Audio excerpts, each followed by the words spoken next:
이 강의는 체세포 분열과 생식세포 분열에서 염색체의 개수를 어떻게 세는 건지 모르겠다고 질문하시는 분들이 많아서 세포 분열이 일어날 때 염색체의 수와 DNA의 양이 어떻게 변하는지 설명하기 위해서 특별히 만들었습니다. 사실 중학교 과정에서는 세포 분열이 일어나는 과정에서 나타나는 특징들만 알면 되고, 그 과정에서 염색체의 수나 DNA 양이 어떻게 변하는지는 고등학교 과정에서 다루는 내용이지만 중학생들도 이해할 수 있게 최대한 쉽게 설명해 보겠습니다. 체세포 분열 과정에서 염색체를 이루는 두 개의 염색 분체가 분리되는 과정에서 염색체의 수를 살펴보면 원본과 복사본으로 이루어진 두 개의 염색 분체로 이루어져 있을 때 염색체 한 개로 세는데, 이 염색체가 염색 분체로 각각 분리가 되면 각각의 염색 분체를 한 개의 염색체로 셉니다. 이렇게 염색체의 수를 셀 때는 염색 분체가 두 개든 한 개든 묶여있는 덩어리 세트를 한 개로 셉니다. 그래서 체세포 분열 과정에서 염색체가 각각의 염색 분체로 분리되어 두 개의 세포가 만들어질 때 세포 한 개에 있는 염색체의 수가 유지된다고 표현하는 것입니다. 그런데 DNA 상대량을 살펴보면 염색 분체 한 개가 DNA 한 가닥으로 만들어진 것이므로 염색 분체가 두 개일 때 DNA의 상대적인 양이 2라고 한다면 염색 분체가 한 개로 분리된 후에는 DNA의 상대적인 양이 1이라고 할 수 있습니다.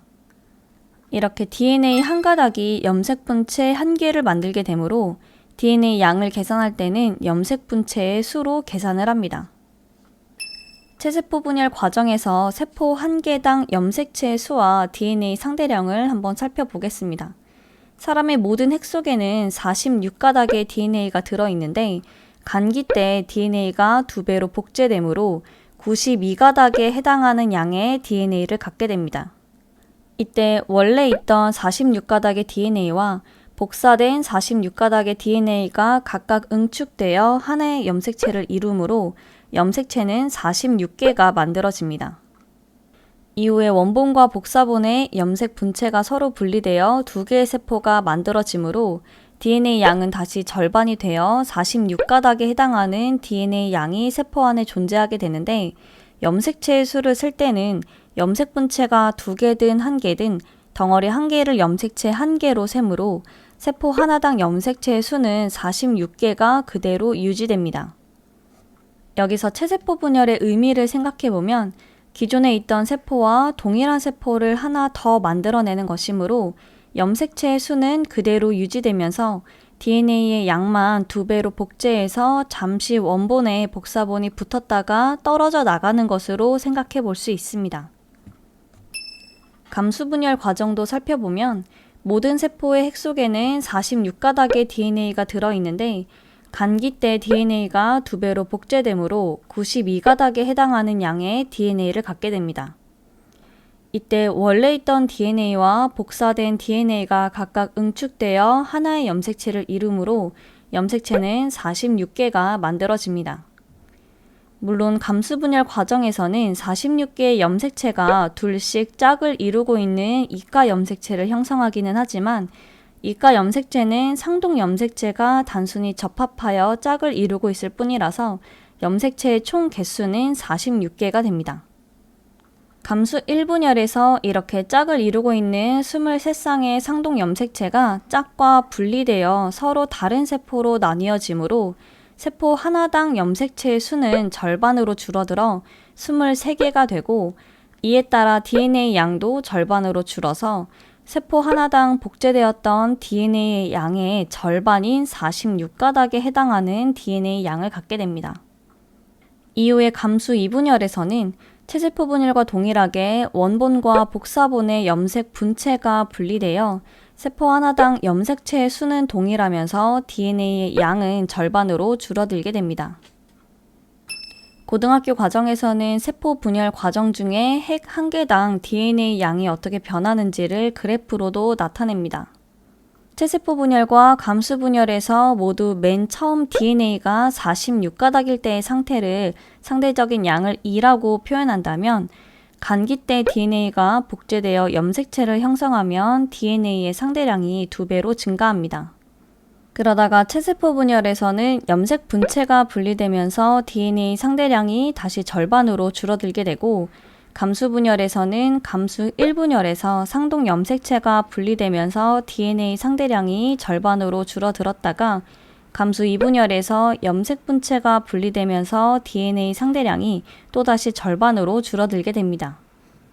이렇게 체세포 분열은 원래 세포와 동일한 DNA량을 가진 세포를 만드는 것이고, 감수 분열은 원래의 세포의 절반에 해당하는 DNA량을 가진 생식세포를 만들면서 엄마와 아빠의 생식세포가 만나서 수정하게 되면 정상적인 세포의 DNA량이 되는 것입니다. 참고로 고등학교 과정에서 염색체를 EN 또는 N이라는 기호로 나타내기도 하는데, 이 기호의 의미도 한번 살펴보겠습니다. 사람은 46개의 DNA, 즉 46개의 염색체를 가지고 있는데, 내가 가지고 있는 46개의 염색체를 나타낼 때 엄마와 아빠에게서 받은 모양과 크기가 같은 상동 염색체를 둘둘씩 짝을 지어서 이렇게 23쌍으로 나타냅니다. 그런데 감수분열 과정에서 상동 염색체가 서로 분리되어 두 개의 세포로 나뉘어지는 과정을 생각해보면, 핵 속에 있던 46개의 염색체가 이렇게 짝이랑 분리가 되어 하나의 핵 속에는 23개의 염색체가 존재하는 상태가 됩니다. 사람의 경우 체세포에는 46개의 염색체가 있지만, 감수분열을 통해 만들어지는 생식세포의 경우에는 23개의 염색체가 존재하게 되는데, 생식세포에 들어있는 염색체의 수를 N이라고 표시하고, 체세포에는 생식세포의 2배만큼의 염색체가 들어있게 되는데 그것을 EN이라고 표현합니다. 생물들마다 가지고 있는 염색체의 개수는 다르지만 부모로부터 만들어진 생식세포가 만나서 자손이 만들어지는 것은 동일하므로 모든 생물들의 염색체 수는 모두 짝수일 수밖에 없습니다. 그래서 생식세포의 염색체 수를 N으로, 생식세포의 2배인 체세포의 염색체 수를 EN으로 나타내는 것은 모든 생물의 체세포 안에 있는 염색체의 수가 짝수라는 의미를 내포하고 있기도 합니다.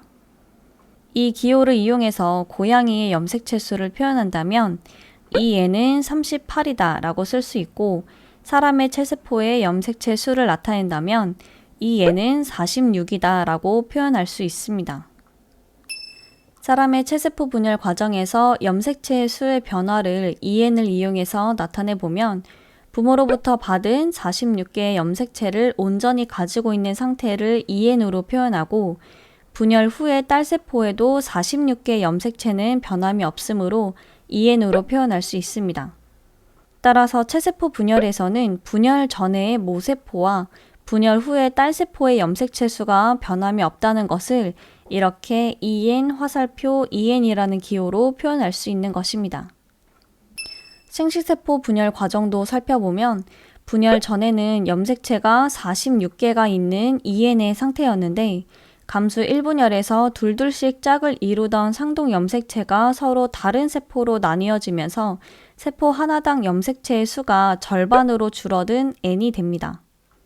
이후에 감수 2분열에서는 DNA의 양만 절반이 될 뿐 염색체의 수는 변화가 없으므로 N으로 표현할 수 있습니다.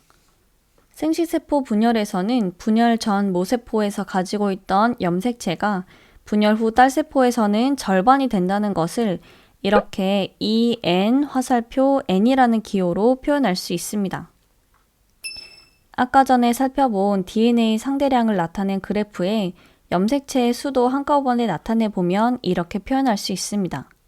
체세포 분열 과정에서는 염색체의 수는 EN으로 변화가 없고, DNA의 양만 2배가 되었다가 다시 절반으로 줄어들므로써 모세포와 염색체 수와 DNA량이 동일한 딸세포가 만들어집니다.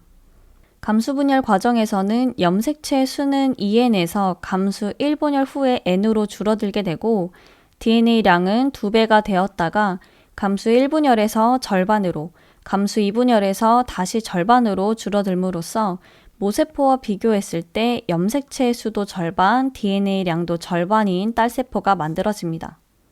오늘 설명한 내용은 고등학교 과정이기는 하지만 중학교에서도 알아두면 세포 분열 과정을 이해하는 데 도움이 될 수 있어서 설명드린 것이기 때문에 잘 이해가 안 되더라도 부담 갖지 말고 영상을 다시 한 번 더 보시면서 천천히 이해해 보시기 바랍니다.